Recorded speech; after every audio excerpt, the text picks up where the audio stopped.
हुई है? आज हमारे कटनी में एसीएस महोदय का नगर आगमन हुआ है नगरीय प्रशासन के। आज हमने उनसे मिलकर नगर निगम के विभिन्न भ्रष्टाचार बिंदुओं पर चर्चा करी है।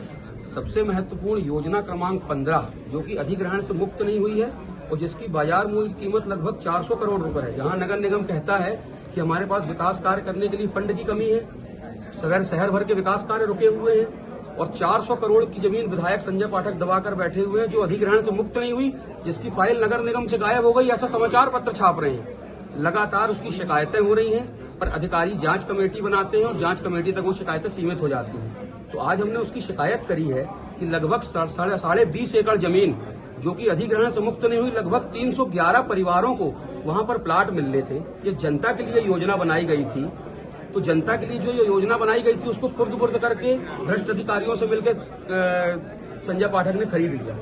तो आप एक बात समझिए कि जब संजय पाठक, जिनको जनता ने चुन के जनप्रतिनिधि बना के भेजा है, अगर वह जनता के रक्षक की जगह भक्षक बन जाएंगे तो कैसे काम चलेगा। सीवर लाइन खुदी पड़ी है, पूरा शहर खुदा पड़ा है, एमएसडब्ल्यू की क्या स्थिति है जनता के सामने है और नगर निगम कहती है हमारे पास विकास कार्य के लिए पैसे नहीं है। तो पैसे कैसे आएंगे जब जनता के रक्षक जब भक्षक बन के बैठेंगे और 400 करोड़ रुपए की जमीन हड़प के नगर निगम की मेन रोड की जमीन बैठेंगे तो नगर निगम का विकास कैसे हो पाएगा। अधिकारी क्या बोले?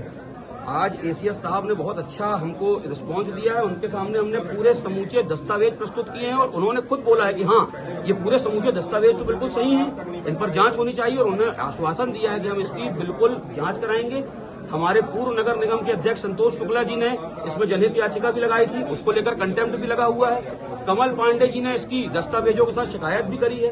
तो आप ये समझ लीजिए कि संजय पाठक के पाप का घड़ा भर चुका है और हम ईंट से ईंट बजा देंगे भारतीय जनता पार्टी के निकम्मे नेताओं की, और नगर निगम की जमीन जनता को वापस मिले, सहारा की जमीन जनता को वापस मिले, आदिवासियों की जमीन जनता को वापस मिले। हमारी तो केवल ये मांग है।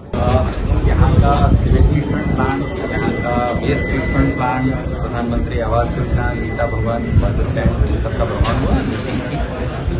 पर्पज़ ये है कि जो हमारी योजनाएं चल रही हैं अमृत में, चाहे पेयजल की हो, चाहे सीवरेज की हो, प्रधानमंत्री आवास योजना चल रही हो, जो हमारे टैक्सेस कलेक्शन है उस पर है, उन सब की समीक्षा की जा रही है। आज कटनी का किया है, कल सागर का किया था, आज शाम को मैं सतना में रह करके समीक्षा करूँगा और परसों रीवा का। सर, बंद कमरे कांग्रेस नेताओं से मुलाकात हुई है, किस विषय पर की चर्चा हुई और क्या कुछ उसमें आश्वासन उन्होंने कुछ शासकीय भूमि की हेराफेरी की शिकायत की है, उन्होंने कुछ दस्तावेज भी सौंपे हैं और उन्होंने अपेक्षा की है प्रशासन से कि उसकी निष्पक्ष जांच हो, जो हम सुनिश्चित करेंगे।